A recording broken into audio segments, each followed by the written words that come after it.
자리로 불러주신 하나님께 감사드립니다. 우리의 삶이 예수님의 자랑되기를 주님의 이름으로 축복합니다. 아멘. 우리 신앙생활에 한평생 갈망해야 될 말씀이 바로 예수님의 마음을 품는 것입니다. 예수님 마음을 저는 이렇게 한번 해석해 봅니다. 예수님의 얼이요. 예수님의 그 얼을 닮아가는 것, 그 정신. 우리가 한평생 추구하고 목적하고 바라야 될 것이 바로 예수님의 마음이죠. 그래서 예수님의 마음이 내 마음 되고 예수님과 나와 마음이 하나 되는 삶, 그것이 우리 신앙의 최종 목적이고 소원하고 바라야 될 것인 것이죠. 예수님이 마음이 내 마음 되어서 내가 그 정신을 본받아 살면 어떻게 될까요? 내 삶을 통해 예수님이 보여지게 되지요. 그래서 주위에 있는 사람들이 나는 신 따위를 믿지 않는다. 이 세상에 신이 어디 있냐? 하나님을 믿지 않는다. 그러던 사람들이 여러분을 보고 저를 보고 나는 부장님 같으면, 나는 옆집 아줌마 같으면 나도 한번 교회 가봐야 되겠다. 부장님 보면서 나는 하나님이 계신 것 같습니다. 라는 그 고백하게 되는, 삶이 예배이며 동시에 삶이 증인되는 삶, 그것이 우리가 정말 간절히 추구하고 목적하고 바라는 삶이 되기를 주님의 이름으로 축복합니다. 운동장에 아무리 조화가 가득해도, 세월이 아무리 많이 흘러도 볼은 날아들지 않습니다. 조화일 뿐이거든요. 그런데 들판에 한두 송이라도 생화에게는 향기가 나고 벌들이 날아오듯이 우리의 마음 깊은 갈망이, 정말 간절히 바라는 우리의 마음이 예수님 사랑하고 예수님 닮아가고 예수님과 함께 동행하는 그런 은혜가 우리 온 성도님들에게 있기를 주님의 이름으로 축복합니다. 그래서 오늘 본문의 말씀 2장 5절을 보면 이렇게 이야기합니다. 너희 안에 이 마음을 품으라. 곧 그리스도 예수의 마음이니. 품다라는 의미, 프로네오라고 하는 단어의 원형은 프론에서 유래되었는데요. 이 프론이란 단어는 곱비를 매다, 이런 의미예요. 그러니까 의역하면 예수님의 마음으로 내 마음에 곱비를 매다, 이렇게 되는 거예요. 여러분, 제갈 양 끝에 끈을 길게 연결해서 소나마를 제어하지 않습니까? 이 끈을, 곱비를 오른쪽으로 하면 오른쪽으로 가고 왼쪽으로 하면 왼쪽으로 가고 당기면 쓰지 않습니까? 그 마부의 곱비에 의해서 마차가 쓰기도 하고 가기도 하지 않습니까? 우리 인생의 모든 제어장치, 또 우리 인생의 모든 핵심 컨트롤이 이 예수님의 말씀이 되어야 된다. 말씀이 나를 통제해야 된다라는 거예요. 왜 그럴까요? 왜 곱비를 매듯이 우리 마음을 메워야 될까요? 여러분, 우리는 숨기기보다는 드러내기를 더 원하고요. 듣기보다는 말하기를 더 좋아합니다. 영향을 받기보다는 영향을 주고 싶어요. 비우기보다는 채우고 싶고요. 낮아지기보다는 높아지고 싶어요. 복종하기보다 명령하고 싶어요. 더 채우고 더 높이 올라가는 것 저절로 돼요. 저절로. 가만히 있으면 내 본성이 그렇게 가는 거거든요. 세상의 물결이 그렇게 가는 거거든요. 노력하지 않아도 돼요. 다 그 본성이 그렇게 흘러가니까요. 그래서 오늘 본문은 우리의 마음에 곱비를 당기라는 거예요. 예수님의 그 얼로, 예수님의 그 정신으로. 그래서 그 예수님의 정신의 핵심은 뭐라고요? 비움이요. 케노시스라고 하는 비움은 무예요. 무, 없음. 그래서 스스로 나는 아무것도 아닙니다. 나는 아무것도 아닌 존재입니다. 라고 하는 거예요. 이게 얼마나 어려운지 몰라요. 우리 모두는 각자 살아온 인생의 경험, 지식, 각자의 삶의 연륜이 쌓여서 그 캐캐이 쌓인 연륜에 의해서 삶을 판단하고 선택하며 결정하며 살아가요. 그런데 오늘 말씀을 대로 만약에 우리의 마음을 보면 리셋하라는 거예요. 컴퓨터로 말하면 포맷하라는 거죠. 흰 도화지가 되라는 거예요. 그러니까 내 자신을 깨고 부수고 무너뜨려야 돼요. 단순히 집의 일부를 고치는 리모델링이 아니라 신축하도록 기초부터 새롭게 쌓으라는 거예요. 이게 얼마나 어려워요. 모든 사람들은 다 자신의 경험, 자신의 연륜과 경험에 의해서 드러내고 싶은 게 당연한 건데, 그러니 이 비움이라고 하는 말씀이 우리에게 얼마나 어려운지 몰라요. 그러니까 오늘 예배 드리시는 저와 여러분의 마음의 결과 좀 다른 결의 말씀인 거예요. 세상의 가치와는 좀 정반대인 가치인 거예요. 그러니까 너무 힘들어요. 표정도 그래서 조금 무겁습니다. 자기 비움이라고 하는 예수님의 그 말씀을 예수님도 똑같이 제자들에게 요청하신 게 있는데, 그것이 바로 자기 부인이에요. 오늘 본문 누가복음 9장 23절에 예수님께서 제자들에게 이렇게 말씀하십니다. 또 우리에게 이르시되 아무든지 나를 따라 오려거든 자기를 부인하고 날마다 제 십자가를 지고 나를 따를 것이니라. 우리는 모두 십자가에 우리의 모든 관심이 있죠. 십자가가 사명이니까요. 십자가에 대해서 많은 말씀을 들었지만 근데 중요한 것 한 가지가 있어요. 먼저 해야 될 것이 있는데요. 자기를 부인하는 대전제가 우선 되어야 합니다. 자기를 부인하라는 거예요.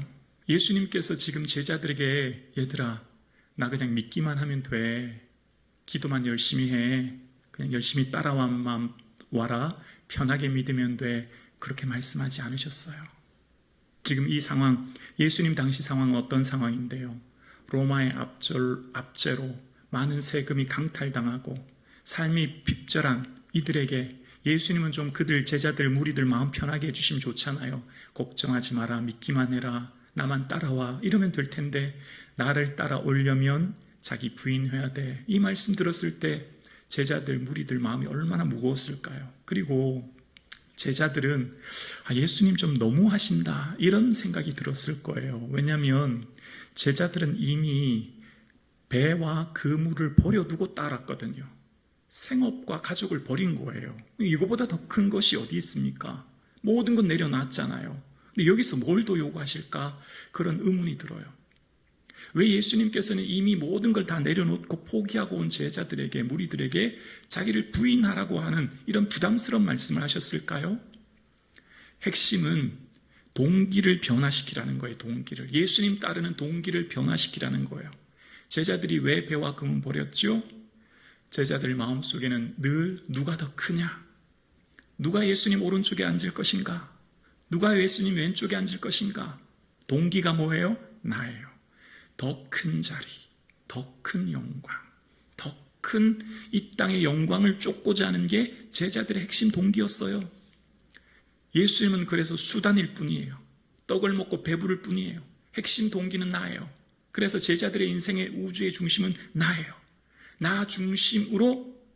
그래서 예수님 따라다니는 사람들이 생각이 다 각각이었어요. 어떤 사람은 병 낫고자, 어떤 사람은 떡을 얻어먹고자, 어떤 사람은 로마의 압제에서 해방되고자, 각각 생각이 달랐어요. 다 주장이 달랐어요. 근데 예수님께서는 다 싹 지우라는 거예요. 다 싹 무너뜨리라는 거예요. 부인하라는 겁니다. 그래서 예수님을 따르는 동기는 오직 자아 중심의 동기가 아니라 예수 그리스도가 중심이 되게 하라는 것입니다. 자아의 중심에 놓고 자아 실현과 성취가 아니라 예수님의 마음과 그 뜻을 실현하는 사람으로 새롭게 건축하도록 완전히 무너뜨리라는 거예요. 여러분, 제자들이 예수님 따를 때, 지금 오늘 이 본문은 다른 공간복음의 동행 본문을 보면 제자들이 숨겨졌던 속마음이 드러나는데요. 얘들아, 나 이제 며칠 있으면 제사장들에 의해서 3일 만에 죽고 내가 다시 살아날 거야. 이렇게 했더니 베드로가 예수님을 막 꾸짖듯이 안 돼요, 예수님. 그런 일이 일어서서는 안 됩니다. 그렇게 할 수 없어요. 라고 얘기했어요. 그러자 예수님께서는 하나님의 일을 생각하지 않고 사람의 일을 생각한다 꾸짖으셨어요. 베드로의 마음속에는 예수님 죽으시면 안 돼요. 살아 계셔야 돼요. 예수님이 로마를 무찌르고 이 나라의 모든 정권을 잡으셨을 때 자기가 그 오른편에 앉는 게 목적이었거든요. 그러고 난 뒤 본문의 말씀이 오늘 본문의 말씀이에요. 그리고 난 뒤에 말씀이 얘들아 사람들은 나를 누구라고 하니? 라고 할 때 예수님께서 말씀하신 거예요. 그러니까 예수님을 어떻게 생각하느냐, 예수님을 어떤 목적으로 따르느냐, 그러니까 예수님을 따르는 동기가 너무너무 중요한 거예요. 오늘 여러분이 예배 드리는 동기, 여러분이 오늘 이 예배당에서 예수님을 믿는 동기가 너무너무 중요한 거예요. 그런데 그 동기의 중심에 나를 두면 안 된다는 거예요. 예수 그리스도를 두고 예수 그리스도를 위해서 살라는 거예요. 그러니까 이게 얼마나 어려워요. 왜냐하면 자아를 중심에 둔 자아 중심적 사고는, 그래서 목적을 이루려고 하는 것은 타 종교에도 다 있어요. 모든 종교에는 다 자기 중심이 들어있는 거잖아요. 그런데 세상 방식도 마찬가지입니다. 세상의 모든 추구하는 방식도 마찬가지죠. 여기서 파생된 게 뭐죠? 갈등, 다툼, 시기예요. 여러분, 교회의 주인은 예수님이에요. 내 인생의 모든 건 은혜로 되었어요. 그런데 왜 교회가 어려움이 많고 힘듦이 꽤 많을까요? 저는 교회에서 가장 위험한 사람이 목사라고 생각해요. 목사의 주장과 고집이 곧 하나님의 뜻과 동일시시켜서 자신의 목적하는 바를 마치 하나님의 뜻인 것처럼 포장하여 얘기하고, 그래서 반대하는 성도는 믿음이 없다, 은근히 무시하고 영적으로 짓누르는 강압적인 분위기, 목사 마음대로 좌지우지하려고 하는 것. 그래서 목사가 가장 위험한 사람이라 생각해요. 여기에 오늘날 한국교회는 어떤 교회를 얘기를 하면 교회 이꼴 목사 이름이 등장합니다. 물론 행정적으로 노회나 총회나 어떤 이런 행정적인 일을 하기 위해 대표가 필요한데, 목사의 힘이 너무 과도하게 집중되어 있어요. 목사에게 너무 많은 권위가 집중되어 있어요. 특히 교회를 자신이 개척해서 성장시켰다면 이거는 과히 그 목사가 교회를 개인의 소유물처럼 여기게 됩니다. 모든 재정과 인사를 자기 마음대로 하죠. 은퇴했으면 어떻게 해요?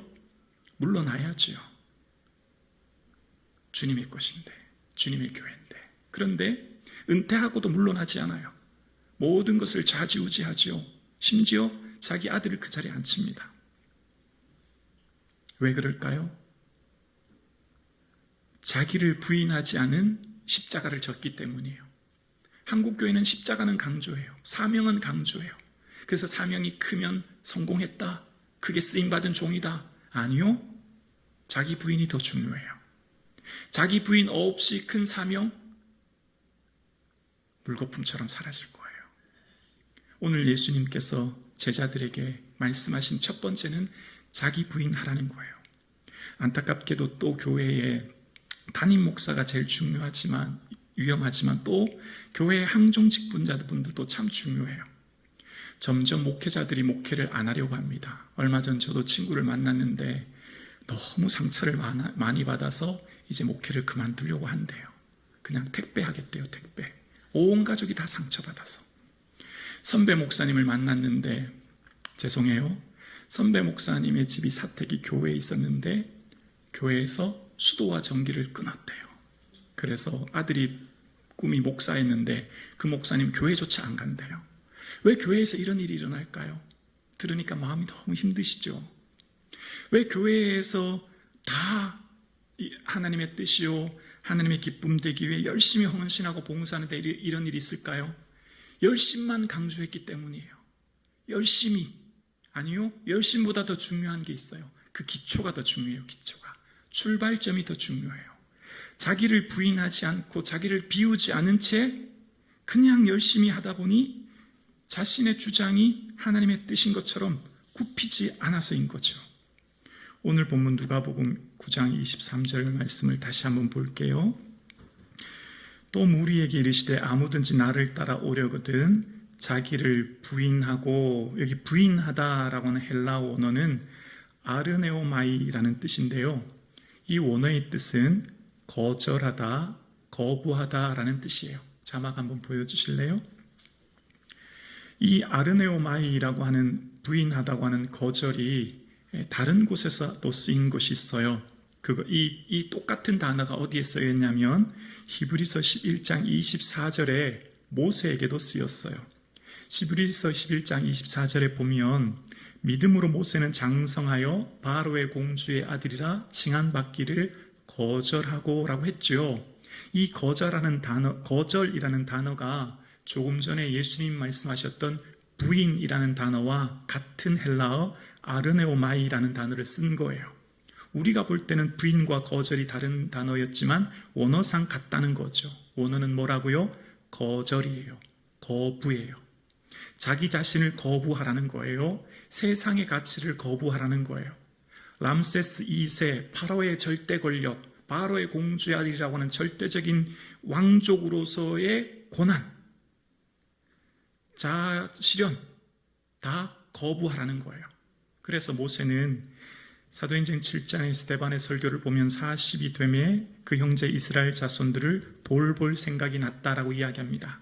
자신을 거부하고 왕족으로서의 모든 권위를 거부한 삶, 이것이 바로 쓰임의 첫 번째 단계예요.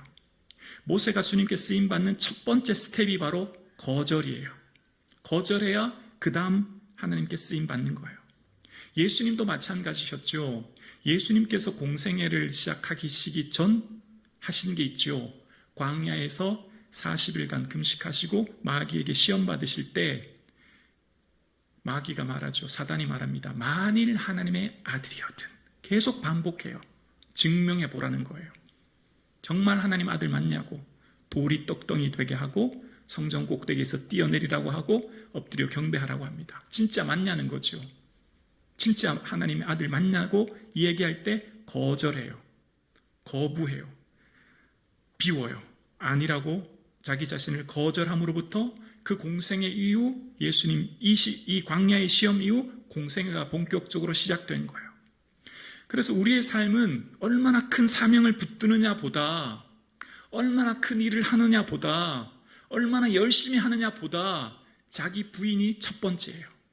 이게 비롯되지 않으면, 이의 출발점 위에, 이 기초 위에 세워두지 않으면 모래 위에 쌓은 집과 같아요. 그래서 예수님의 마음을 품는다는 것을 저는 이렇게 의역합니다.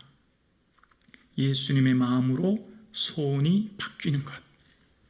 예수님을 오래 믿는 것은 자신의 원하는 소원마다 다 성취되는 삶을 넘어 소원이 바뀌는 거예요. 소원이 바뀌는 거. 그러니까 우리가 예수님을 따라가는 동기가 소원 성취에 있었는데, 출발점은 그럴 수 있죠. 아이와 같은 어린 신앙생활에서는 출발점은 그럴 수 있는데 1년, 10년 시간이 지나면 어떻게 되죠? 예수님의 마음과 내 마음이 하나 돼요. 예수님의 예수님의 정신을 내가 내 마음에 품게 돼요. 그럼 내 마음이 변화되죠. 어떻게 해요? 예수님의 소원으로, 예수님 기뻐하시는 것으로. 그래서 모든 선택의 결정의 순간에 예수님이라면 어떻게 하실까를 생각하죠. 근데 솔직히 이게 참 어려워요. 왜냐하면 우리 모두의 본성은 더 유명해지고 더 높아지고 더 부유해지고 세상을 향해 더 능력 있는 나를 드러내고 싶은 게 우리 본성인데, 성경은 우리에게 비우라고 하고 낮추라고 하고 복종하라고 하니 이게 얼마나 어렵은지 몰라요. 그런데 말씀을 살펴보면 이것이 나를 비우고 낮추면 자유가 없고 기쁘지 않고 눌리고 답답하고 불안하고 고통스러울 것 같은데 그게 아니더라고요. 앞서간 믿음의 선배들의 삶을 보면 오히려 기쁨을 이야기합니다. 고린도후서 12장 10절에 보면 바울이 이런 고백을 하는데요. 고린도후서 12장 10절 말씀입니다. 그러므로 내가 그리스도를 위하여 약한 것들과 능욕과 궁핍과 박해와 공고를 기뻐하노니. 여러분 여기 한번 보시면 궁핍, 가난해지는 거예요. 박해, 예수님 때문에 고난당하는 거예요. 곤고, 삶의 모든 마음이 고통스러워지는 건데 여기 능욕이라는 단어 보이세요? 능욕은 남의 업신여김 당하는 겁니다. 저는 이 누가복음 고린도 후서를 보면서 좀 배고픈 건 견딜 수 있어요. 좀 몸이 아픈 건 좀 견딜 수 있어요. 근데 가장 견디기 힘든 게 뭔지 아시죠? 자존심을 짓누를 때, 업신여김 받을 때, 무시할 때, 깔볼 때예요. 이거 정말 견디기 힘들어요. 그러니까 바울이 지금 궁핍, 박해, 다른 건 오케이인데 어떻게 능욕을 기뻐할까? 그런데 기뻐했대요. 예수님의 마음을 품고 우리가 볼 땐 좀 비정상처럼 보여요. 도저히 이해되지 않죠. 그런데 이것은 그 삶을 살아내는 자만 겪는, 주시는 은혜이라 생각합니다. 겪어봐야 되는 거예요. 이건 머리로 이해되는 부분이 아닌 거죠. 성경을 그냥 단순히 머리로 읽는 단계로만 읽으면 하나님은 추상적인 분일 뿐이에요.